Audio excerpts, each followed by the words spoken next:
Hello everyone, this is my YouTube channel. My name is Ilyas Bashir. I am a faculty member of Allied School. So आज हम 7 class का जो है वो unit number 5 जो है वो पढ़ेंगे एक्सपोनेंट्स। इसमें क्या है, यहाँ पर आप गौर करेंगे इसकी डेफिनेशन के मुताबिक the exponent tells the number of times the base number is multiplied by itself. यानी जो बेस नंबर है वो आपके पास how many times is multiplied, वो कितनी दफ़ा मल्टीप्लाई हो रहा है। यानी वो एक्सपोनेंट आपको बता रहा होता है कि वो नंबर जो है वो कितनी दफ़ा मल्टीप्लाई हो रहा है। द एक्सपोनेंट टेल्स, एक्सपोनेंट जो है वो हमें बताता है the number of times the base number is multiplied by itself. So खुद के साथ, यानी आप यहाँ पर अगर आप लिखते हैं 2 की पावर 3, तो ये एक एक्सपोनेंट फॉर्म है, एक्सपोनेंशियल फॉर्म है। तो यहाँ पर इसका मीनिंग ये है 2 × 2 और ×2। तो ये 2 2 ज़ा 4 और 4 2 ज़ा 8। सो यहाँ पर जो ये एक्सपोनेंट है, यहाँ पर 3 जो है 3 एक्सपोनेंट है। Exponent tells the number of times the base.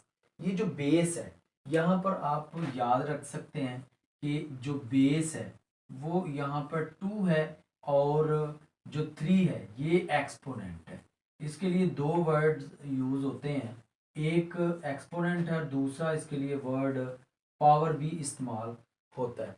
सो यहाँ पर ये 2 3 एक्सपोनेंट है, तो ये 2 3 टाइम, अगर आप यहाँ पर इस तरह आपको लिखा हुआ मिलता है एक्स स्केयर, यानी एक्सपोनेंट फॉर्म में, एक्सपोनेंशियल फॉर्म में, तो इसका मीनिंग है एक्स मल्टीप्लाई एक्स।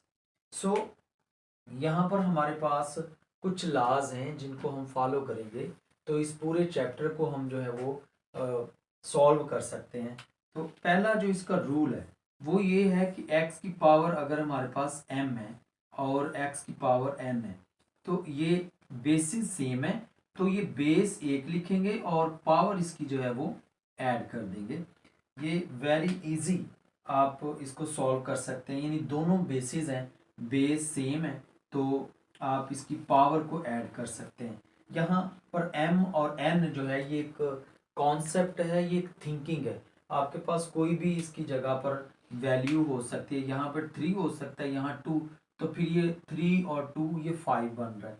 तो इसी तरह से हमारे पास अगर ये मल्टीप्लाई है, ये सारी चीज़ों को माइंड में रखना पड़ेगा कि बेसिस सेम और फिर मल्टीप्लाई, बेसिस सेम है और ये मल्टीप्लाई हो रहे हैं और फिर पावर जो है वो ऐड हो रही है। इसके बाद फिर हमारे पास जो दूसरा लॉ है वो है x की पावर m और डिवाइडेड बाय x की पावर n। सो यहाँ पर आप क्या करते हैं कि x बेस 1 लिखेंगे और इसका जो एक्सपोनेंट है, इनको इनकी जो पावर्स हैं उन्हें आप सब्ट्रैक्ट कर देंगे, ये m माइनस n आ जाएगा। यहाँ पर हमारे पास m प्लस n आया है और यहाँ m माइनस n आ रहा है। इसी तरह आप लोग याद रख सकते हैं तीसरा जो इसका लॉ है उसमें आप क्या करते हैं कि फर्ज करें आपके पास जो है कोई भी पावर है, यानी बेस है, उसकी पावर जो है वो 0 आ जाती है, तो ये 1 के इक्वल है। यानी अगर फर्ज करें आपके पास 10 आ जाता है, इसकी पावर 0 है, तो ये भी 1 है। Any number have the power 0 equal to 1। So ये आपके पास इसकी इंफॉर्मेशन है, बेसिक लॉज हैं।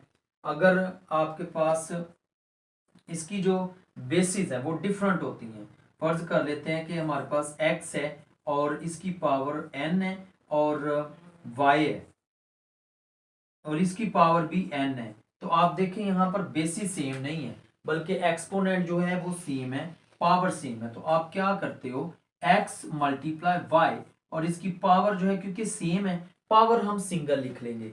जैसे हम इसमें बेस को सिंगल लिख रहे थे, इसमें पावर जो है वो सिंगल लिखेंगे क्योंकि वो सेम है। तो बार बार आपको इसको रिमाइंड करने की ज़रूरत है, इसको बार बार लिखने की ज़रूरत है ताकि आप इसकी प्रैक्टिस कर पाएँ। Basis same then powers add, basis जो है वो सेम है लेकिन डिवीजन और फिर आप सब्ट्रैक्ट करेंगे और इस किसी भी नंबर की जो पावर 0 है तो वो इक्वल टू 1 है। अगर आपके पास बेसिस डिफरेंट है, पावर सेम है, फिर आप बेसिस दोनों लिखेंगे और उसकी पावर को लिख सकते हैं। यहाँ पर क्वेश्चन नंबर 6 जो है वो पहले मैंने चूज किया है एक्सरसाइज 5 में से, क्योंकि ये क्वेश्चन इसके साथ काफ़ी ज़्यादा मैच कर रहा है, इसलिए मैंने इसको पहले करना जो है वो मुनासिब समझा।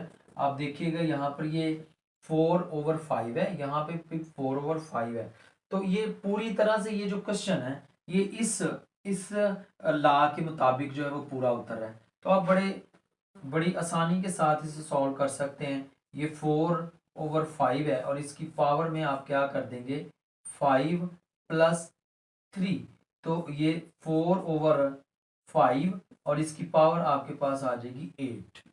तो यहाँ पर वो कहता भी यही है, the result in the power notation. ये थोड़ा शॉर्ट क्वेश्चन मैंने लिखा है कि जो रिजल्ट आ रहा है उसको आपने पावर नोटेशन में लिखना है, तो बेसिकली ये पावर नोटेशन में ही आ चुका हुआ है। सो नेक्स्ट क्वेश्चन हमारे पास क्या है, इसके ऊपर भी तवज्जो करते हैं कि ये किस तरह से सॉल्व होगा। आप देखिए -5 और -5 ये दोनों बेसिस हैं और बेसिस सेम है और इसके दरमियान डिवीजन आ रही है। तो क्या करेंगे आप बेस 1 लिखेंगे और इसकी पावर जो है वो सब्ट्रैक्ट करेंगे हम। ये 6 - 8 है, तो ये -5 एज इट इज, दोनों साइन ये डिफरेंट है। ये आपको कॉन्सेप्ट जो है वो अच्छी तरह से सीखना होगा। जब आपके पास ये प्लस का साइन रखता है और ये माइनस का साइन, बहुत सारे स्टूडेंट ऐसे करते हैं कि यहाँ पर वो मल्टीप्लाई का रूल अप्लाई करते हैं प्लस माइनस माइनस, लेकिन ऐसा करने की जरूरत नहीं है। जस्ट आपको देखें कि दोनों साइन अगर डिफरेंट है हमेशा आप सब्ट्रैक्ट ही करते हैं। तो ये पीछे इसके लॉजिक तो वही होता है, लेकिन इसमें आप गलती कर सकते हैं, फिर मल्टीप्लाई में या कहीं ना कहीं आप जरूर गलती करेंगे। तो ये दोनों साइन डिफरेंट है, इसका प्लस है माइनस, हमेशा आपने याद रखना है कि जब दोनों साइन डिफरेंट आप सब्ट्रैक्ट करेंगे और